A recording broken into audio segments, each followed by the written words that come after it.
Oh, hair bond. Oh, yeah. Hair wax. Damn it! No drug.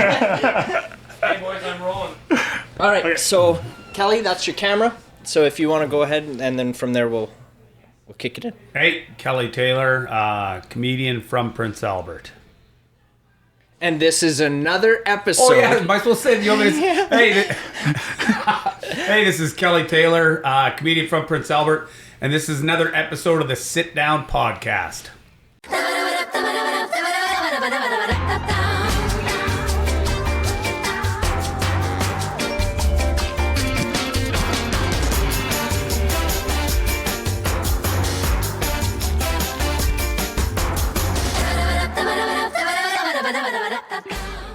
Yeah. Excellent. Thank you, Kelly. Welcome, everybody at home.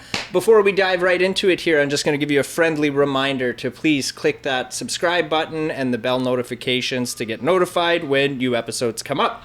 Yeah. Hell yes, dude. Thank you so freaking much for coming into this.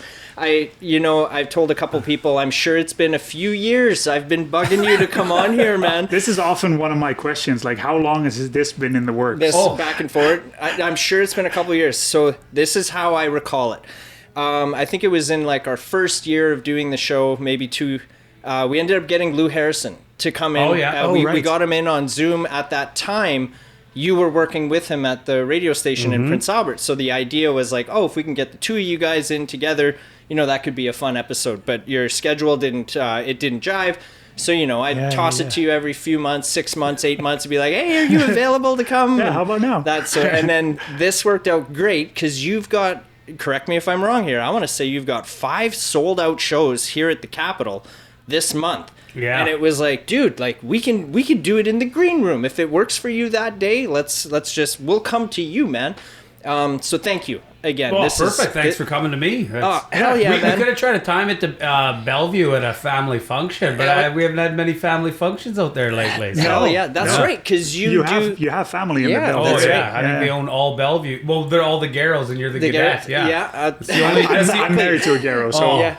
Yeah, well, there's only 2 families out there. It's Garrows and Gaudets. So we're all fucking related. Look at that. Hell yeah, Saskatchewan boys. No, this is huge, Kelly. For viewers that may not be familiar with who you are, you're a very well-known comedian in the province here. You say, there you go. You laugh. I was just going to say, you got to say in the province. In the province, yeah.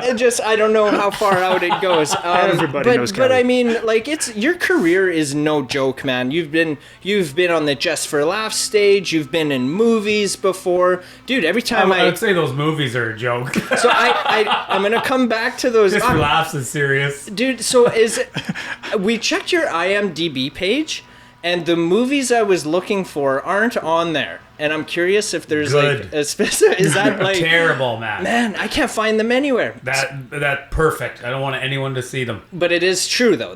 It's almost like a mission to get through it and not fall asleep. Really? Like, oh yeah, like they're there's like B movies that are this is bad kind of funny. They're pretty bad. It was that bad. Yeah. Now I want to watch them. But the last one I did was actually they had Michael Madsen. I was like, what? Yeah. How did they land Michael Madsen? So that was surreal. Like now we're in like obviously it's a low budget, so we share a trailer, and I'm just with Michael Madsen every day, and we're acting and yeah, dude. And like I'm the main star, and he's the other main star. He's the bad guy of the good guy. I was like, come on, in my head, I was like, he must be thinking, this guy is the worst actor I've ever acted with. So how long ago was that, roughly? That would have been, I want to say 8-9 years ago, maybe. Okay. All right. Yeah, 8 or 9 years ago. Yeah. And how did that come about? It was the director that had shot the first few movies, and then when he said this, so he always has big ideas and like, oh yeah. And then when he said he had Michael Madsen, I was like, yeah, right. And then, sure enough, yeah, he did get Michael Madsen. I was like, what is going on? Yeah. Were those Happy Madison productions or no? No, that wasn't. But Happy Madison had... they really liked me at my Just for Laughs. And then I always wonder if it's maybe... Because it was like the cusp of Nick Swartzen getting in for Happy Madison. I was like, maybe I would have been the Nick Swartzen coming into that group. Instead of... Right. Because the guy... He followed me to other shows, Happy Madison. I did another show and he came up. I remember his name, Adrian Culp. was the guy. I don't know if he's a producer or something like that.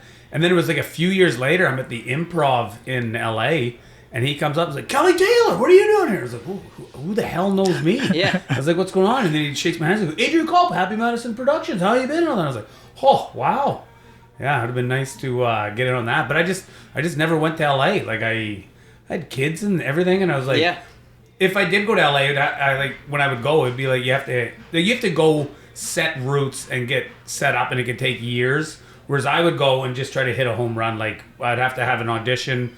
We had one movie where I thought I was getting this movie part, and I was only there for a little while, and then I went from thinking I was getting this movie, and then when I was there, we had this other pilot for a sitcom. I was like, okay, I got the movie. I was like, I think I got the movie. Casting director said, "You're like we're leaning Said, towards "Good job." you." Yeah, and then and then this other pilot came in, and the pilot, I remember it recalled for a tall, skinny, lanky guy, and then I was like, oh my god, am I gonna be like an actor that's gonna cut weight? Like I'm not eating, now I just changed my complete body. And then I never got the role. It was the movie was originally called Starship Dave. It changed to Meet Dave. And it's Eddie Murphy. I was like, so my first movie would be with Eddie Murphy, and then it would have been a supporting role, and he had three guys in his head, and one would have been like Kevin Hart, one of his first movies, Ed Helms, like The Office and Hangover, and then I would have been the other guy, and I was like, Oh. So when I sat in on the last one, the director sat in on it, and then we finished. I remember I finished the audition. I leave. I'm going. I think I was at the Improv that night, and I get a call later on from my manager, and he's like, I was like, oh, that doesn't sound good. Like, did we get it? He's like, no. Did they say anything? He's like, yeah. I was like, that doesn't sound good either. And he said, they said you sound overboard stupid Canadian. Yes. I was like, oh, man. That's fucking hilarious, man. But that's how Saskatchewan, like in my head, if I was getting that movie, like I had in my head, I was like, I don't know what kind of money chunk you get that, but I was like, most comics be like, oh, I'm moving to LA, I'm setting a base. In my head, I was like, oh, man. Depending on how much money this is, it's a cabin at Emma Lake or Waskasiu. Yeah, One of the two. yeah. Absolutely. Yeah. Oh, dude, You can take Saskatchewan out of... No, you can take the boy out of Saskatchewan. I'm really curious. Where the flip did the drive to be a comedian stem from? Like, where did it all start, Kelly? Like, it's a natural thing in our household. Like my dad was a funny guy. Like my dad could take over a room when he'd walk in. Like I remember being in like a hospitality room as a kid, like at a hockey tournament, and then like my dad coming in, and there would have been a new parent on the team, and then the one mom like looking to him, and I remember just vividly her going, "Oh, this is the guy. This is the guy I told you about." And then he would just take over the room. And then my brother was like the same way, like where, you know, you don't want the adults are talking, get the kids out of here. But my brother was like this enigma of the one kid that could come in with adults and like take over. And both my brothers, like everything you said, it was, if you left any little gap, it was going to be a burn. Like if you said something, it was like burn. You're like, oh.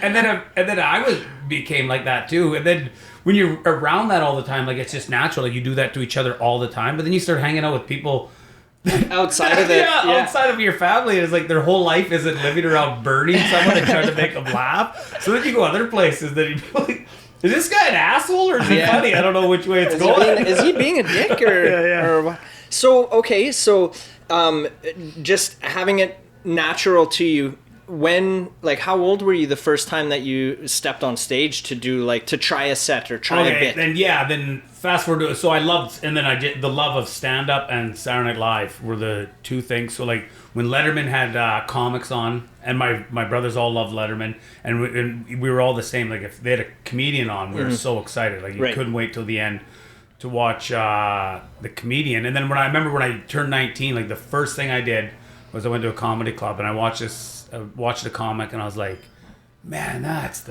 in my head I just sat there like in awe. I was like, that's the greatest thing in the world that this guy just talked for like an hour. And I was like, and then I remember just thinking, what a life that would be. Yeah. Like, that's the best. And I was like, I always thought, oh, I want to do that. I want to do it. And then I told my mom, like, yeah, that's what I want to do. Like, that's the greatest thing. But then I'm from PA, there's no real they'd yucks, I guess, on a Thursday there.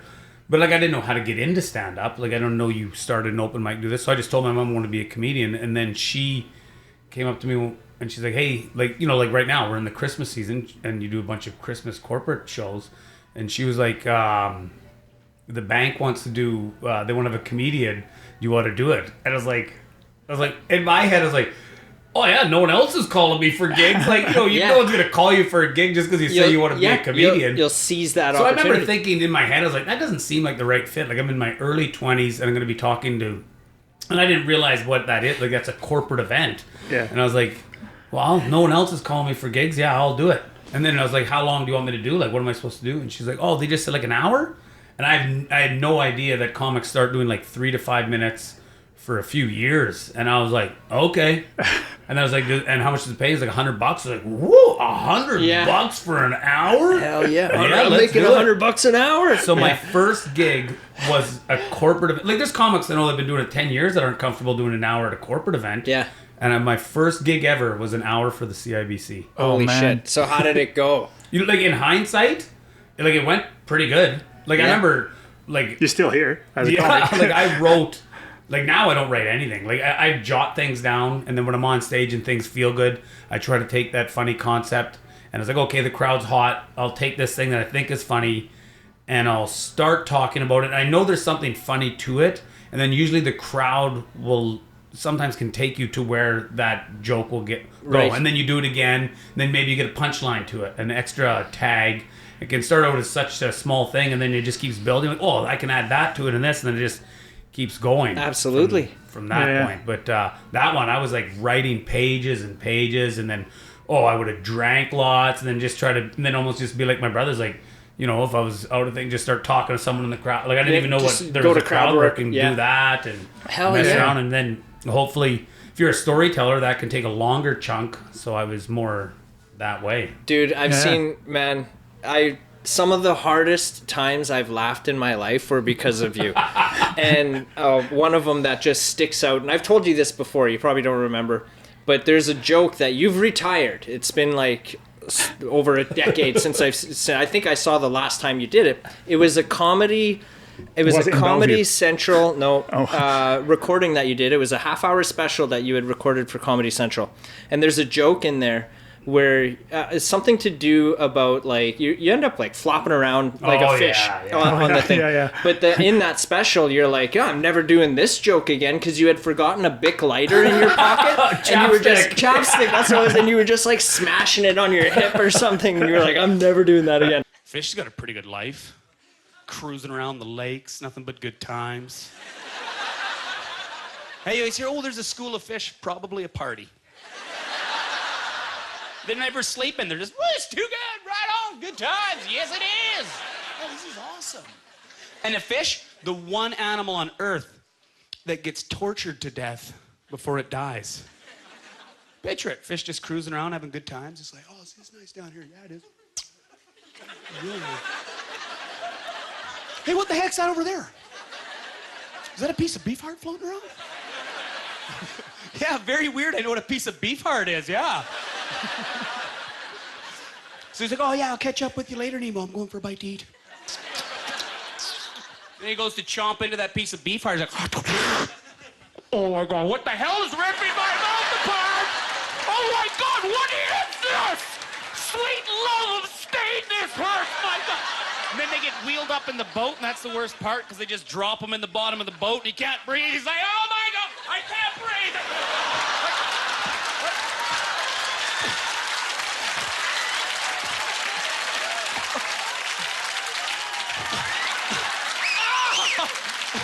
Who's hit me with a mini bat? Then just picked up by the eyeballs, like, oh, it's just a greasy jackfish. Who wants to debone that? Thrown out in the water, he's all messed up. Buddy fish swims over, like, hey man, what the hell just happened to you? Couldn't breathe. Fingers to my eyes. Be with a mini bat. Buddy fish just looks at him, like, swim it off.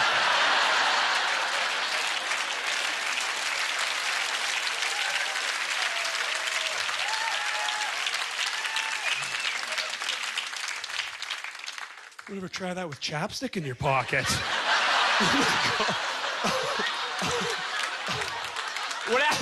I'll be walking like, what happened to you, crazy carpet fish incident?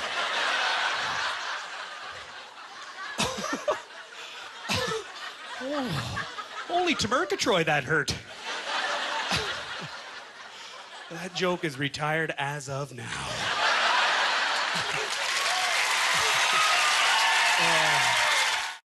And I remember even I laughed hard at that, dude. because in my 20s I had like a ton of energy and I was very physical on stage. And then I remember doing that. There's a comic from Winnipeg. He's like, I bet you're not doing that in 10 years from now. And I was like, what? That's like a closing bit.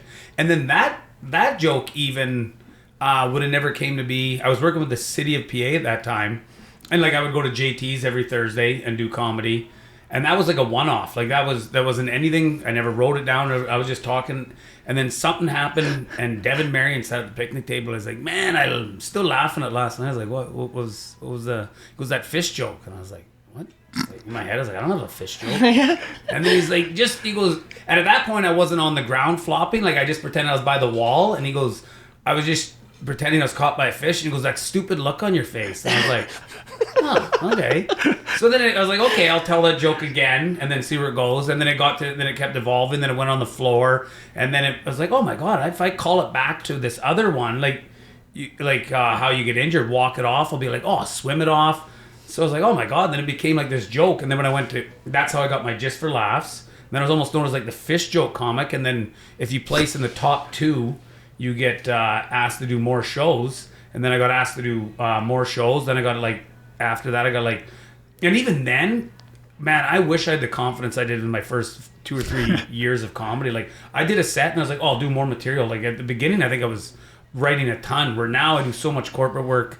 You feel obligated that you're like, oh, this person's paying a lot of money. I don't want to be trying stuff. So, artistically, I feel like I don't write or not prolific like I was at the beginning, where now, obviously more polished, but I remember like I did that set. We go on, and then I got the Best of the Fest. You got extra sets. I was like, oh, I'll just do another set. And I was just doing different sets. I'm like, holy, how much material you got here? And I was like, oh, I don't know. And then Jimmy Kimmel guy kept following to different shows, and he's like, we want Jimmy. I think Jimmy wants like the fish, but I think that'd be perfect for Kimmel. And at that point, no Canadian had ever done Kimmel. I was like, oh, right on. Went from Montreal, went to New York, and then we were in the Improv in New York, and it was just like a weird vibe in there, and you could tell it was like. It's like, oh, this joke feels like I'm gonna be forcing it. Like, it's not loud and rowdy in there. Like, I don't need to like that joke can get anyone's attention if it's that. And I remember I did it that night, and they had it filmed, and I was like, it was nothing special. Like, it was a New York crowd, and I was like, oh, I hate that. I'm not sending that to Kimmel. And then I go back to Canada, and I'm doing weird venues. So it was like never a good time to record. So I just never sent Kimmel the video and just let it burn out. Man. So that's. Definitely would. If anyone ever says like, "What's your biggest regret?" Is like hands down not sending Jimmy Kimmel that. Do you video. still have that recording, that footage of like which one? Like the New York one that you didn't. Oh no, send they would have recorded it. They had it in the back, and I was like, right. Oh, they didn't send it to you. The guy's like, "Do you want this?" And I was like, "I don't want that." You're right. That was right. flat. Do you have a recording of that fish joke? Oh, like on like the Comedy Network. Maybe somewhere. But I never watch any of my stuff. I cannot. If I watch myself, it makes me want to quit. Even not for like note taking or anything, and which is terrible. Like Jim Gaffigan goes through things and like records all his sets and goes through. I was like, if I did that, I bet you I'd be way further ahead than I was. But I hate it. I had to do a CBC Laugh Out Loud, and I recorded a half hour. So then you do like, say you do your hour Comedy Network, and then that's done because it's on TV. Then you do a few different Just for Laughs, and then those are done. You do your Winnipegs, those are done. Halifax, those are done. So then I was doing a radio one for CBC Laugh Out Loud, and I was like, well, I don't know. Obviously, I've got new material in that, but I want to make sure, and because you can't tell the stuff again. So I had to listen to my CBC Laugh Out Loud, and then I listened to it, and I was like, but I have to now. And I was like, I want to stop listening so bad. And it sounded like I was, probably right now, just like I was talking so fast. And I was like, this is brutal. So then I remember going to Muskoka the next time, and I walked on stage. I was like, I am going to talk so slow for this one.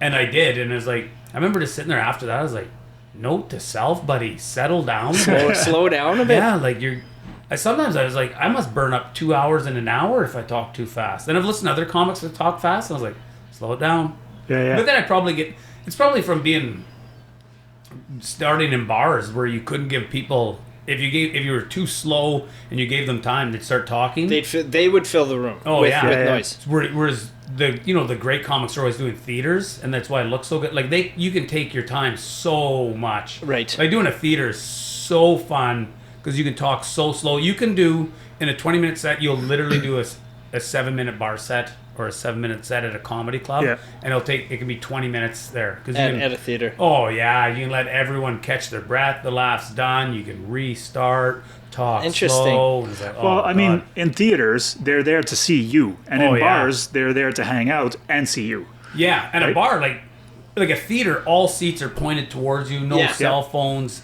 Yeah, yeah. Like you Yeah. can't talk. That's a part of it. Or a bar, you can be doing one guy's back, like his back is to you, and Have you ever had so that yes, that is the thing. I do know that there are comedy clubs where like you have to check your phone going in. So that would be a dream. Like the big comics do that. yeah. So I was curious, like, have you ever had any issues of like people recording your set and leaking it or any of that kind of stuff? Not that really. prevents? Like I'm not like a guy about to shoot a special where stuff gets. No, but it's annoying. Like Yeah. you can do it, and you're like, why are you recording this right now, Yeah, man? just Like, enjoy the moment. Enjoy this right now. Yeah. Like, what are you gonna do? Go back? It's gonna look terrible. Right. Yeah. And then even just people like when they're texting, like you can be in a show and it can be so hot and you're having the greatest time, and then you just see you can see the indigo of their phone. You're like, Yeah. and you're trying to tell a joke, but in your head you're like, what a prick. You're like, Get fuck off that your guy. phone. This Right? is bugging me to know. I was having so much fun, but this prick's Yeah. on his phone. I can only imagine, man. When I go to shows too, I try very hard to like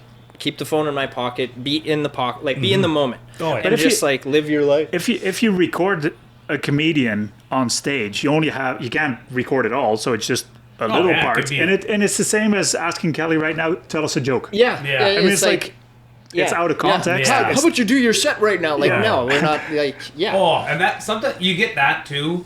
It every once in a while, like tell me a joke, and then the person has like a street joke that's real good, and then they tell like, see, I did it. And I was like, Yeah, it's that's like, no, man, Yeah. like, you're telling a street joke, and maybe that must be nice if you're like a one-liner comic, because you could do that and maybe get people off your back. Whereas I was like, man, I'm a storytelling comic. Right. You Yeah. want 10 minutes and it can fall flat. And you're a comic? yeah, See yeah. what Jeff just killed with that street joke. Yeah, fuck yeah. Okay. It's completely different. Oh, that's Yeah. that's wild, man. And then so Have you had it in shows where you're thinking like, okay, this is going well, and then you tell your story, and then at the end you have the punchline, and nobody goes like, oh, that was funny. like bombing You're like, basically? Yeah, see, and that's the beauty of going on stage a ton is you'll figure those things out. Like there's a couple things that I'll still say, and there isn't quite a laugh there. And there's like, obviously I'm not saying something quite right. There's a couple jokes right now that I'm even working on because I've got a couple TV spots coming up. Whereas like I just don't have an ending to this, so I have to keep. I want to just keep doing that joke lots to find this to ending. figure it out. because Yeah, it's just fizzing out. Like Yeah. it's just like it has no ending. Right. Where, like you can do that and say, hey, thanks, it was good. But I was like, man, like when I first started, like I said, that 7-minute set that went like that and had a callback, I couldn't wait to get on stage because it was such a tight. And I had a showcase. It was like now for me to pull 7 minutes out of something, it'll be that doesn't go together, this doesn't go together. Right. These are just 3 jokes that have no flow, and I'm putting them together, and I would never put them in that order, but they're new, and I think that's good enough for TV. But I was like, I don't like the flow for it. Whereas when I was younger, I felt more confident doing it. I was like, here we go. Like when I was at Just for Laughs, and I did the Best of the Fest, like even Harlan Williams, he comes up and is like, hey, I'm going to another show. Do you mind if I go on before you? So it's like, Harlan Williams is asking me to switch spots, so he's going on before me. And then at that one, the Kimmel guy asked for that fish joke again. And I was just sitting in the wings. I was like, yeah, I'll do it. Oh, and then I went on like he's deadpan doing this, and then now this is an electric crowd, and I'm coming up and I did this joke, and I'm so confident about this joke, and I went on just like his laughs were good. Not that obviously Harlan Williams is a better comic than I, but I was like at that time, that moment, like, and then just boom, a huge laugh, and like people have been like, well, that one no-name guy might have been the best one, but I was like, that confidence isn't there anymore. Right. So why do you think that confidence has like left? Do you think that's because of age, maybe, or because you're not that old? We're like the same freaking age. And maybe sometimes you think you're better than you are at that time, and you're not. Whereas now, something you do it for so long, and if you just have, it could be a great show. Maybe it's a good show, but when you weren't as good, that good show felt like a great show. Right. So now, unless it's like a Right. really great show, it's just like whatever I'm doing this 5 times this week. Something special has to happen. That's why the Capitol right now is so special, because I usually each time I do it, it's just an hour of messing around. So a lot of people come like, oh, I've seen them at a lot of corporate events or anything like that, and they're like, oh, now I haven't heard one of these jokes because I Right. just Yeah. And then when I leave here, I'm usually like so pumped up, like I'll have adrenaline. I was like, that was awesome. Like I didn't tell any jokes. I was just funny for an hour. But the worst part is I never recorded, never listened to it. I was like, I don't know, like 50, 60 shows here, and I've never really recorded any. And there's been so many hours of material that I've just did like one and done. Yeah, well, Yeah. you definitely have a home here at the Capitol. Like, oh yeah, I love that. Like, Yeah. I said, like, when I die, I want to spread ashes. I want to spread the ashes at the Capitol. Hell And there's yeah, a comedy dude. club, and there's a comedy club in Winnipeg at the back where the comics sit a little bit on stage there too. Which I Freaking love. right. Did you know that there's a comedy club that opened in Saskatoon here recently? No, It's that's how terrible I out of the loop. Oh, you mean the art bar though? Yes. Yeah, Oh yes. yeah. Sorry, yeah. Like it's more of like there's a thing in Edmonton where it's kind of called the Grindstone Theater. okay. I think that's what yeah. they're kind of mimicked after. It's not like a true comedy club where they have like, you know, each headliner each week like that. Yeah, they're doing Saskatoon's at a great scene right now, and that's awesome that they're doing that. Yeah, it's like but they'll have like all kinds of different shows, like alt shows, this kind of show. Yeah, I think and then, they like, just comics they coming just through. opened like maybe a month ago. Yeah, maybe. I haven't been there yet, but I've heard nothing but great things. That's awesome for them for doing it. Freaking So, right. Yeah. Yeah. That's I was talking to them too. I was trying to encourage them to like, hey, you could just set up some cameras here, just leave them there, and then if you've got comics here, like you could record specials here. Oh, and yeah. that could be a thing. Like So, small like, intimate things are great. Like Yeah. one of the best clubs before it's gone now is called the Comedy Works in Montreal. It was like an 80, 90 seat theater. It was like the most famous club because every comic at Just for Laughs goes there. Right. You would go there and like when a small room is packed and you're shoulder to shoulder, like laughter is contagious. Like people's feet would be on the stage and they're just like on top of you. And it's so small. If you told a joke, it'd be like, boom. You're like, oh, this is awesome. Oh in man, I here." couldn't imagine. So are those kind of venues your favorite, or is it Yeah. like bigger is better? Like a theater that's full is awesome. It's so fun. Like it's people like you get nervous at a big theater. It's like, oh no, man. Like everyone's here for this. This is easy and fun. Like right. it's so like they paid to come see you. so Yeah. enjoyable. And then the small intimate one where it's packed in there is my favorite too. It's when you get like a big one, or like it's weird to say this, like a high roof. Comics hate high roofs. Like good comedy clubs are usually down in a basement and a low roof because the laughter stays like that. Kind of dingy. Yeah, comics will do that. Like, hey, how was? And every comic will be like, oh, high roof, man. So laughter just goes up and you can't hear it. It and just you doesn't don't feel hear anything. you don't You're hear like- the wave of it Yeah. coming to you on stage. Interesting. Yeah, like if you do an auditorium, like say you're at a school and you're doing that, you could have a ton of people in there. It's full, but it's just like Yep. up, and you're like, Yeah. no. And then obviously a theater has the right sound barriers and all that, so it's great. Super cool. What would you Interesting. say in your career? What would you say to date would be some of your highlights throughout? Because you've had an extensive career so far. Number one, even though going to Afghanistan, like for Oh, yeah. I love the military and that, and to perform for those guys and like meet them, and then get these like they come over and they're incredibly appreciative, like thank you so much for coming here. It's like, man, you're here on an 8-month deployment away from your and they're not. You always think of like movie, like they're all rough, ragged guys. Man, no, these are super intelligent people. Yeah. That like, what do you do? I'm this system manager. They're like, okay. These are incredibly smart people that are just very loyal and just great human beings. And they thank you. You're like, man, I'm here for a week. Oh no, man, but you came over here. I was like, oh man, like it's the weirdest compliment you can get. No doubt. But yeah, performing for the troops? military's number one for sure. Interesting. Hell yeah. I was kind of thinking you were going for like a venue or a special of No, some just sort. I'm but yeah, just but curious. Oh, like, and what, then venue, you know what? It's usually, and it always, I've said this each time when people are like, where's your favorite place to perform? So I performed in like 46 states doing college, and I like, where's your favorite place? I was like, Detroit.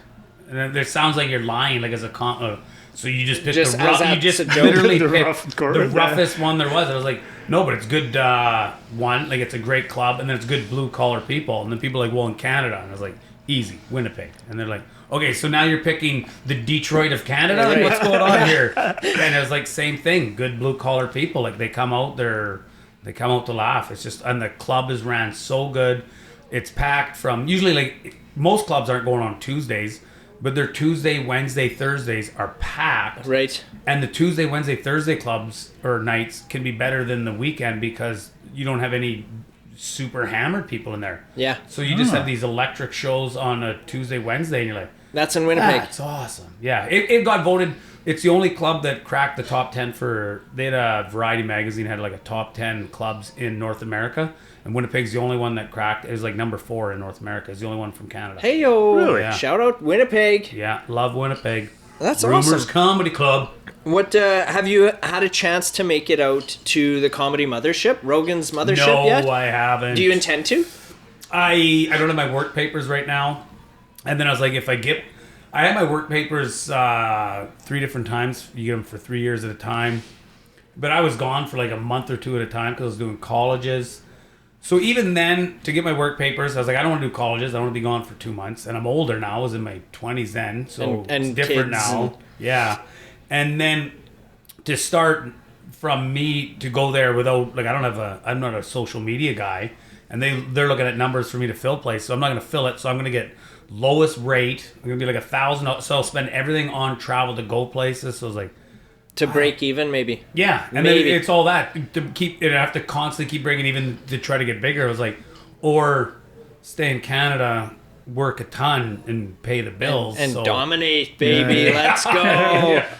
So I would love to, and the work papers are so expensive and so much paperwork and so like for an agent to write you a big thing when they're not making any money on it. You know where you are. You know where you fall in their priorities. Right. You're at the bottom, man. Yeah. And then you need that by a certain time, and then you need this other thing. You need a letter from someone else, and it's just, and then it's $10,000, and you're like, oh. Yeah. God. But I get a few things, which sucks because the few good shows I get, I get a couple NHL offers, and I was like, oh. I don't have my work papers right now. Yeah. Well, yeah, weren't you just like hanging out with freaking Gretzky like a few months ago or something? Oh, yeah. I saw and on even your that, socials. so now I can't go across the border. And so, and then I was like, okay, I had trouble at the border because my work papers are just done. And I got interrogated and I was like, oh. And I was like, that's it, man. I'm What? done. For what? Like an extra day after working. And then the guy, like I got pulled into customs. Like, why am I going through this? Like, what were you doing in Portland? I was like, oh, I was at a Memorial Cup function, which I was at, and these like boys. Was like, then there was this thing for North Dakota. I was in Estevan. I went down. I was like, I'm right there. And he's like, yeah, what are you doing there? And went through this whole thing. And I was like, that's it. I'm not. And he goes, I'll let you know this. I'll let you in, but we're watching you very closely. And I was like, okay, that's it. Sounds I scary. go, unless something big comes where I need to get work. I was like, I think I'm done working in the States. Oh, So man. I say that, then I get a call from Kelly Chase, like, hey man, I got a couple shows for you. I was like, Of course. what's this? And then he's like, Fort Lauderdale. I was like, yeah. He goes, on a yacht, Wayne Gretzky, Mark Messier. I was like, come on, are you serious right now? And it was like at the All-Star break, and I was like, oh, and I was like, okay. And then I was like, Did you say it's on a yacht? on a yacht? So wouldn't the rules be different? You'd think. But even that, if you ever went through customs, Yeah. they're not- so then he passed me off to like his partner, working partner, and I was like, so then I was like, hey, I don't know if I can do, like, I'll come, but if I have any problem with them saying I would perform, I'm just gonna come and I want to meet them and all that. And just hang out, yeah. And sure enough, the guy goes, okay, he said, what are you doing here? He's like, I'm going down this boat. I said, I'm doing it pro bono. Like, I go, because Wayne Gretzky's there. And he's like, he goes, oh yeah, you know, yeah, you got to make connections and that. And I was like, and I'm not getting paid, but I'm going to perform. But I said, if not, I'm just going to go meet him. And he's like, oh, so you would have some history of this conversation that you're going down. I was like, what? Yeah. Yeah. And he took my phone, went through my phone, went through everything. And then it was right there. Sure enough, it's like, oh yeah, I'll ask him if I can perform. And if not, I'll do this. And it's like, yeah. So he went through it all. I was like, oh. And then he was just grasping at straws. Like, and then I was like, who else? There's like, oh, Panger. He's like, who's Panger? I was like, Darren Pang. Like, I don't like that. Has nothing to do with anything. He probably knew who it was, though. Oh, but yeah, it was. Yeah, so it's. So That's now crazy. hopefully I don't get any more huge gigs down there. Right? Just ask if you Wow. can zoom it in. Yeah, because Maybe. the lad asked me to do one. I was like, oh, and then his buddy Colt Nost had one. And he's like, And then it was the worst. It's like, man, you got to do my pre-wedding. And Colton Olson is like a huge, like everyone loves him. Like he golfs with Michael Jordan. He's country music singers love him. Like Cole Swindell's at his wedding. He's like, you got to do a pre-wedding, man. I'll give you $10,000. And I was just sitting there like, I can't do that. I can't do that. Oh man, you want to get married in Niagara Falls or something? Yeah. Hell yeah, dude. Come up here. Jump. Yeah. Freaking rights. But there's lots of places in Canada too. That's unfortunate to go out there. But man, I think you've just the shit that I see you doing out here. I wish I could see more of you doing it. Really, there's like, what was I gonna say? Some of the shows in Prince Albert. You know, I take it for granted. If I'm being dead honest, because I think how we know each other, right? Like maybe from like the Bellevue posse or whatever it is. Whenever I see Kelly Taylor's got a show, I kind of take it for granted. And it's like, oh, I've seen one of Kelly's shows. You know what I mean? Oh, yeah, for sure. But then, you know, there'll be that time where I go, I think I've seen you at like Cook Golf Course, maybe in PA. I've seen a show there. And it was like completely different than what I expected. And I was like, I'm going to fucking start coming to more Kelly Taylor shows. Because he doesn't write anything down. That's what I enjoyed about him. It's not like... They're different. They're spontaneous, you know, and that's what was drawing. And I'm a comedy fan, as you know. I'm sending you shit from like Kill Tony and whatever. I'm like, dude, this is funny. And Kelly's like, fuck this guy again. It's like, what the fuck's Kill Tony? I know. I was late to that too. Like I'm late to everything as a comic because of I don't know. I like. People are like, do you watch a lot of comedy or podcasts? Like, I don't do anything, man. I watch War and Murder. And hockey. And hockey. That's it. Hell yeah. Did you hear Don Cherry's coming back to fucking Hockey Night in Canada? What? No, I did not hear that. I don't even have cable, so I have Sportsnet. I'm pretty sure, maybe I shouldn't have said that, but don't quote me on this. I'm sure I saw something about Don Cherry coming back, or something in regards to him is coming back to Hockey Night in Canada. Spicy. I hope that's true, and I didn't just make an ass out of myself by saying that. Maybe I dreamt it. Yeah, fuck no doubt. You and our 20 viewers here hold me accountable. 23, Joel. 23, there we go. Can you give us like maybe a little hint on what people might be expecting from these December shows that you've got booked at the Capitol here? Oh, it's the Capitol, so anything goes. It's usually I usually come in like if I got 3 shows tonight, so I got one at the Besbro, and then one downtown. So I got a 7 to 7:45, and then I got an 8 to 9, and then I'll be here. This show starts at 9, but there's other guys that'll open it up, and then when I get in here, I've got a old book like of notes, and I just look at things and just circle like, okay, I'll try to talk about that. I'll try to talk about that. Try to talk about that. And then I just mess around, and then I love it. There, yeah. I was going to ask that. Do you prepare for shows? You've been doing it for so long now, or just like I show usually up like and do it? Even that like when I go to both these corporate events, the one will be I'll probably go there and then gauge it, and I was like, okay, you can have like a center of like, okay, I can get to these. Like even that, I can have like 5 different jokes that could each be 10 minutes. Like, well, that's 50 minutes right there. So it's like then I kind of go around, and then you pick things like, oh, maybe it's a little bit older. Even this, like, it's like, okay, maybe they don't want to talk about kids. These are older people, like, to this point. We talk about the olden days or something like that. But and then the next one will be like in an office one. So it's going to be that one's you got to work. Like you're going to go in there, and you can't. Sometimes when you're in an awkward situation that's not a comedy club or something like that, like just doing straight stand up feels incredibly weird. So that one it'll be like in an office space. You're like, hey, what do you do? And then hopefully catch fire. And then hopefully everything works, then boom, boom. And sometimes you can tag it back to this and that. Do you ever get people giving you shit after the show for something you might have said on stage? Like a Karen or something just freaking trying to chew you out after? I can, like, man, I've been doing this 22 years, and there was really one guy, like... Once? Once, really. And because you're not, I wouldn't say you're a clean comic. You know what I mean? Like, you're gonna hear some F-bombs and stuff, I think, when we see your show. But and then I just put it to I did a drinking and driving joke, and he must obviously had someone die in a drinking driving thing, and I was like, okay, this guy is obviously very mad. That was like, and then in my head, I always empathize with everyone. I was like, yeah, I get it. You wouldn't want to hear that, but like every comic talks about like cancer to AIDS to everything. It's just this was close to this person. Right. So he was, no matter what, wasn't fucking fine. Does that thing ever kind of, does that get in your head when you're like working on material or anything? Like, oh, maybe like this is too far, or like things like will pull you back a little bit? Like even right now, like everyone does like trans jokes like that. And I was like, you know what? If everyone's doing it, I don't need to put my foot in it. Like, here's my 2 cents. And I was like, so I was like, I don't even touch it. Politics, way too stupid to talk about, because people are like, oh, Trump, you must just lick your chops at those jokes. It's like, no, everyone smart. I'll leave it for the smart people. Yeah. And I was like, anything else? I don't think you give yourself enough credit there. I was like, my stuff's just going to be natural stories. I'm not going to be. And then even then, maybe dirty comic isn't sex stuff. But I was like, really? Who gets offended at that? I was like, everyone does that. And whatever. Yeah, we wouldn't be here if they didn't, right? Exactly. So exactly. Yep. Dude, no, this is freaking awesome. You did say something a little earlier that I want to touch on. You said something about some TV spots or TV gigs or anything. So can you give us a little teaser on what maybe... So I'm doing the Halifax Festival. So right then, too, like you got to send in your beat sheet or whatever, like what the jokes are. So okay, I got the new stuff from there. But I did the Halifax Festival last time, was right after COVID. But you send in what you're doing, then now you have to do that. I was like 8th on the show, but it's right after COVID.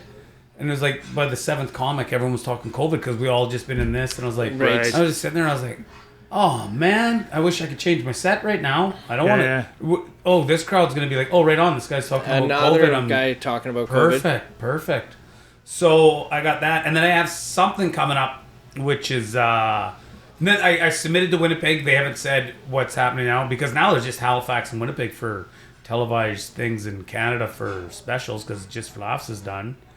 And then there's a guy, Ben Miner, who runs Sirius XM. He just switched to January 1st Metric Media, and he reached out to me. He's like, hey, man, I got some big plans for you in the new year. He goes, I think Canada's sleeping on Kelly Taylor. I want to make it. And he's a producer of Letterkenny and that. And I was like, it's funny. I go, you should see. I go to a lot of places and people just say, "Hey man, you should be at Letterkenny." I was like, I'd be the only guy who wouldn't have to act. It's my natural voice. Like we'd finish. I'm sure we'd finish shooting or something. They'd all go back to their normal voice. I'm like, "Hey, right on, boys. Hey, let's do it." Yeah. They're like, "Oh, hey, bud, we're done acting." No, what do you mean? Let's do this. Yeah, I know, bud. I know we're done. It's like when I hang out with comics, man. Like I don't get to do it a lot. I'm like a lone wolf. So when I do it, like comics will after they leave, like I leave that festival or something like that, people are like, oh my god, and they're always like, I'm talking like Kelly Taylor over here. Oh, bud, hey, bud, like it's like, and then they'll do impersonations of me. I was like, what?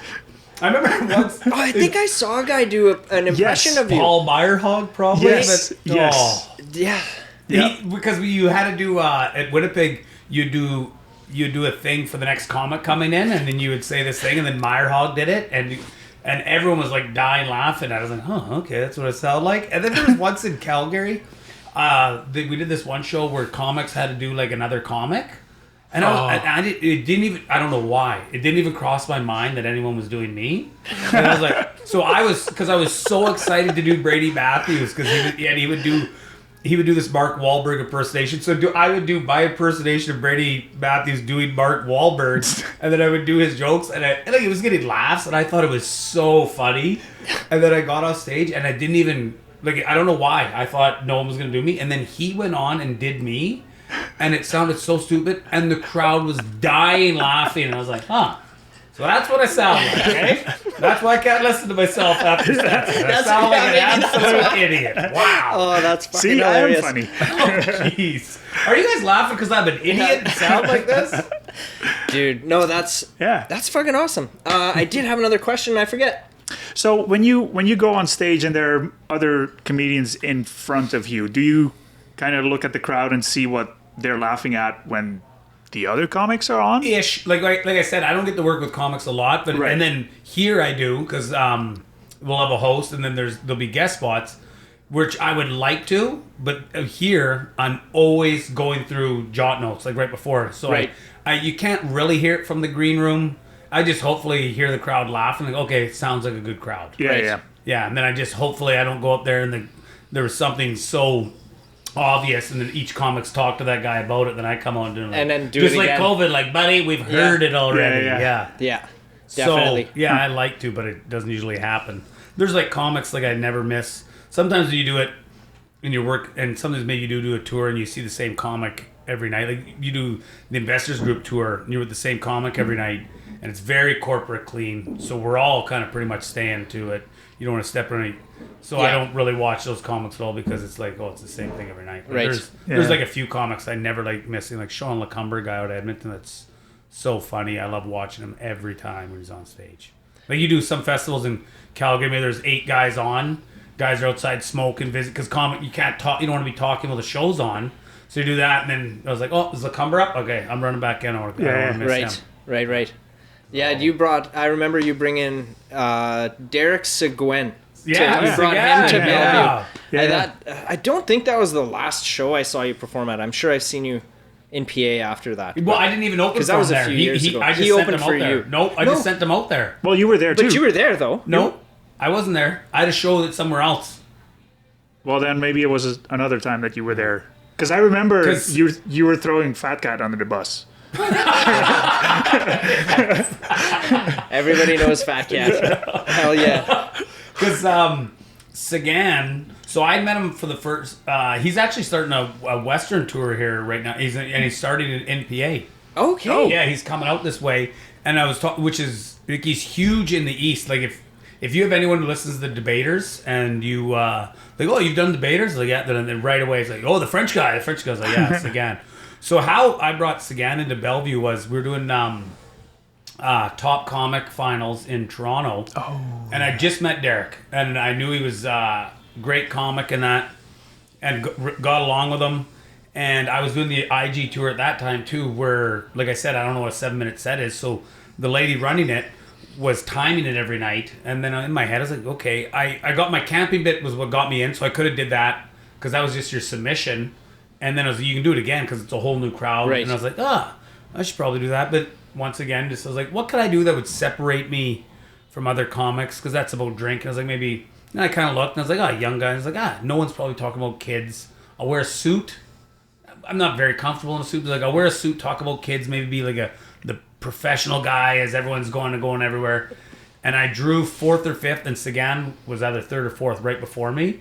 I'm sitting in the wings, and he goes on. He's got 3 kids, and he just destroys talking about his kids. And I was sitting there, I was like, just like I was married to that set. And I was like, should I change it up? And I was like, the camping. I was like, camping doesn't feel natural in the suit. I'll tell you that. And then I sat there and I went on, and within like a minute of talking, and there wasn't like a laugh, kind of like, you get them right away. I was like, oh, I'm not winning. Which is fine because every other comic that goes on thinks they win no matter what. Right. They're like, I should have won. And I was like, when I got off, I was like, wow, Sagan's winning for sure. And then there was like, I think it was Peter Anthony in the back, and he's like brokering deals. Like, hey man, why don't you win? You get $1,000. You win. I was like, what? Just Like, splitting the pot. And Sagan's like, he goes, man, if you win, I'll give you $1,000. If you win, you give me $1,000. I win, you give me $1,000. I was like, wow. Okay. Done. Yeah, shook his hand, and when they went up, and I was like, they're like Derek Sagan. I was like, boom, right on. Yeah. And then I was like, I just met him. I was like, I don't know, we'll see. He transferred me $1,000 the next day, and I was like, okay. I said, I'm gonna get that right back to you. So Bellevue called for a show, and I was like, okay, this guy's French. This is gonna cost me some money to get him. He's from Montreal. I go, he's gonna kill here. He just won the best comic in Canada. Yeah. I was like, okay, that'll get that. Then I'm gonna need to get another show and that. And so I had like, it ended up perfect that I had another show, another great paying show, and then brought him out here, and then gave him that one show was one of the biggest ones. So I was like, boom. And then I flew him out, gave him $6,000, and then gone. I was like, there you go. I go, man, you're a man of your word. You gave me your $1,000 the next day. We just absolutely met. And now, we don't get to see each other a lot, but love him. Great guy. Yeah. And then the other time when I did I did it 3 times. That one, when you lose, it was like perfect. I was like, I knew I didn't win. I was in a van with other comics, and they're like, oh, that's bull. I was like, what? I was like, and then we went to the comedy bar, and I get hammered. And then other comics, because I don't get to know a lot of these comics, like, holy shit. And I was having a blast but everyone else was sulky to it, like, oh man. And I was having a blast, and someone's like, oh man, you were having a good time last night. I remember getting out of the cab and just like being on a heater, like just joking around. The cab's like, you're good. I don't even want your money. That's the hardest. Really? I laughed. I was like, wow, okay. Fucking Woke A. up, and when you lose and you know you lose in a comedy competition, perfect. Then the next time I went on. And I was like, okay, there was like ones that weren't doing good. One was kind of good there. And then I went on and I destroyed. And I was like, and then I remember just like being on stage and it was just tingly. And I was like waiting for the laugh. I was like, oh, I've just won this. There's zero way I'm not winning this. And I was like, whoo! And then I finish and then they'll say from third place. And all in my head is like, don't say third, don't say third. And I was like, and then they say another name. I was like, halt, boom. Like, and then they're like, second place. I was like, don't say second, don't say second. And then they're like, second place. I was like, oh, boom, here we go. Here we go. It's in the bag. And then they're like, first place. And then they're like, didn't say my name. I was like, what the fuck? And then I was like, not in the top 3? What is going on? Like, that is. And I was like, what? And then I was like, oh my God. I go, some of these judges are going to be like Yuck Yucks judges or something like that. And for a non-Yuck Yucks guy to win, that doesn't do him any help or something. I was like, oh, what happened? Because then when I was tingling mad. And I'm not an idiot when shows are good. Like there's some comics that always think they're killing. And I was like, that one, I was like, okay, this is an awesome one. And then my wife came up and she's like, and she said the exact same thing. She goes, when they didn't say third, I was like, good. And then when they didn't say second, and then Tedorenko was there. And then they looked at each other and like, oh, there's no way he's not winning. And then they're like, no, someone else was like, it's weird how that happened. Almost like it's fucking rigged, man. A little but I was bit. like, and then that I was like, you know what?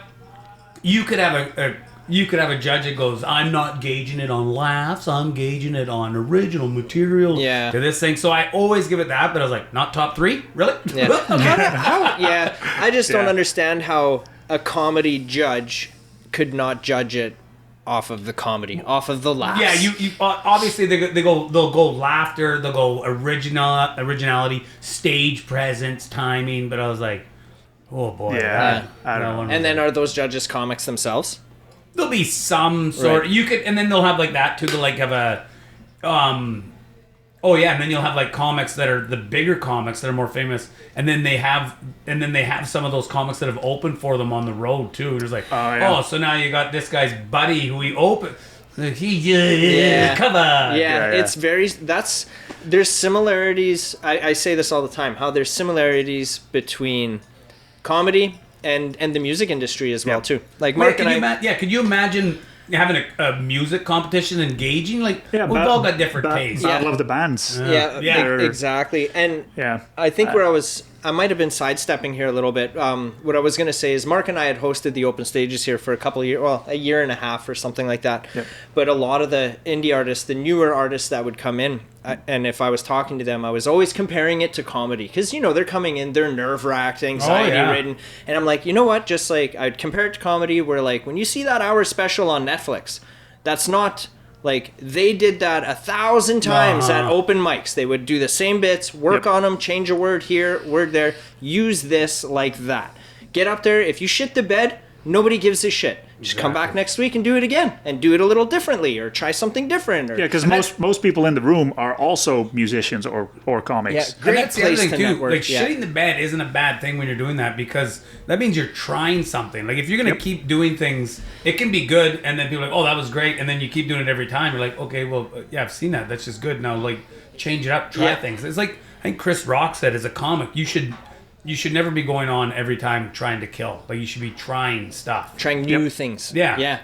And comedy and music is so interchangeable. Like, when I used to do colleges in the US, you'd do showcases and they'd have like comics, magicians, you'd have like rappers, you'd have rock bands, you'd have poets, you'd have all this. But musicians and comics were just like interchangeable. Every time I went to that, I always hung out with the musicians. Musicians were on the road and they just listened to comedy albums. They didn't listen to any music. Yeah. Hell yeah. So it was like, like they say, every musician wants to be a comic. Every comic wants to be a musician. I agree. It was so we had his name was Nick Motel. He was a barefoot guy playing music, and we were doing the same college. And I had the theater, because you can have some great gigs and you can have some bad ones that you can do.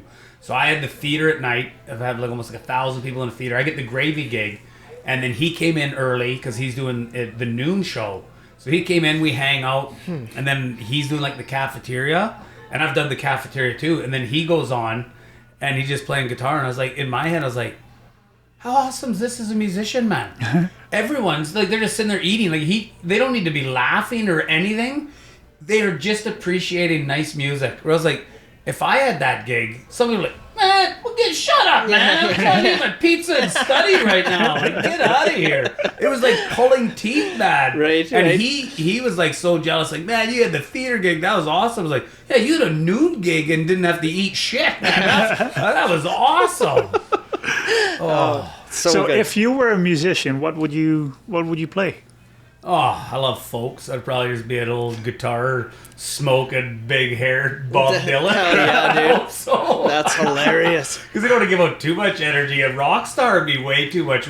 I'm too old to try to think of like a rock star. It's like, no way, man. Indie guy in a little pit there. Acoustic guitar. Oh, yeah. And then those bands, too, they would do that. And some of those bands, you'd have some ones have like orchestras, like 8 people. And I was like, fun to travel with. But I was like, and you can see like in the program, like what each person is. And then they get bookings like that. And I was like looking, I was like, way to split that. So $200 a night, eh? Yeah. Like, that'd be brutal. Yeah. Dude, And I was that's like, how it is. Well, we talked to so month many ago. musicians, right? And that's a frequent question. You know, there'll be 5 or 6 members in the band, and it's like, how do you justify doing this if you know you're only getting like $200, man? Oh. You just split that 5 ways, and away you go. And I've seen bands set up and tear down, and I was like, use their own equipment. Oh yeah, usually there's equipment there, and right now, like I always have a Bose system in my vehicle, and it's just plugged in. Put that long thing up, done. Yep. There's one knob, volume. I said I don't want any treble or bass, and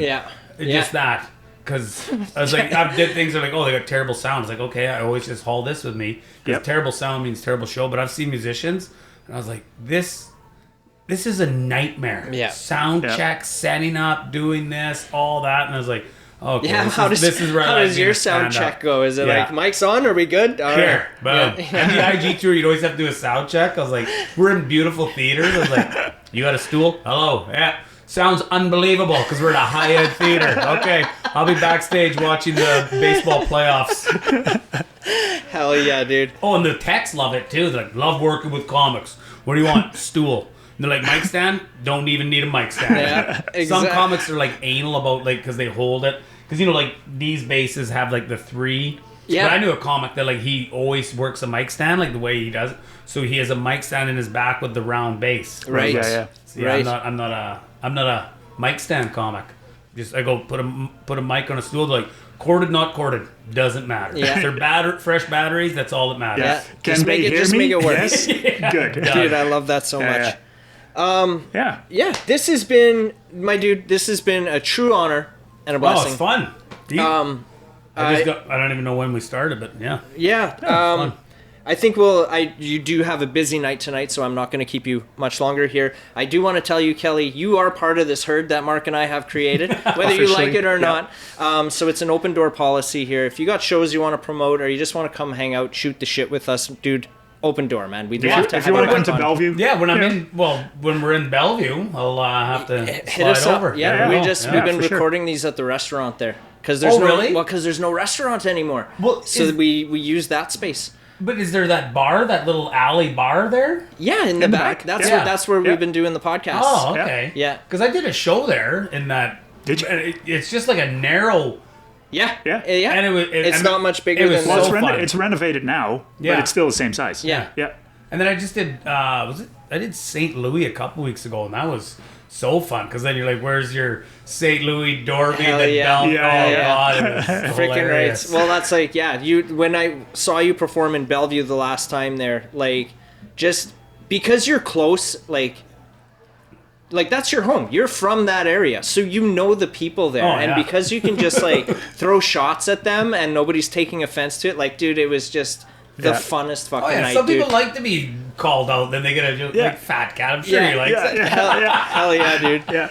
Yeah, that kind of shit, I freaking eat that up, man. Yeah. We're big fans of you, man. Oh, thanks for having me. And Thanks, man. Yeah, open door anytime. You wanna come Okay, back. sounds good. Can you just maybe let the people know, like, if they want to know more about Kelly Taylor, where can we try and direct people to go? kellytaylor.biz. That's right, I got the .biz was. And I don't even really update my calendar that much because I get scared of someone looking. They're like, oh, he's already... Because I do so many corporate functions, I see, oh, he's already booked. And then watch that show will fall through. So I just let...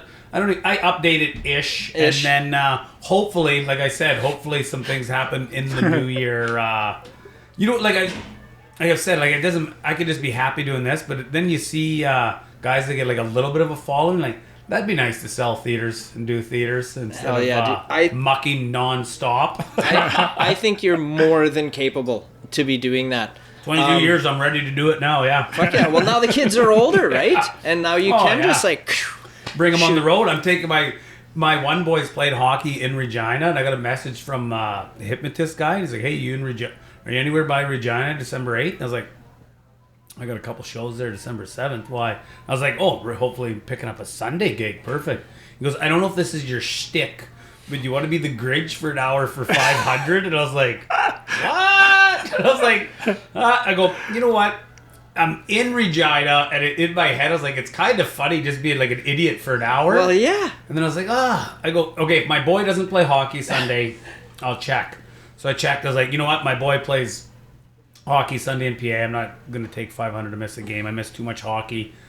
But then I was like, and then I had to hit my other boy. I was like, does he play that day too? I was like, oh, what the hell? I go, my boy plays in Regina on Saturday. I could keep him with me. He's 14. I was like, can my boy be the Grinch? And he's like, how tall is he? He's like 5'10". How about 150? He goes, well, like, would he? And I go, this kid's like, he's rambunctious. And I was like, oh, he'd love to. He's like, sure. I was like, so then I come up to my boy. I was like, bud, I got you a gig. Tell me if you want to do it.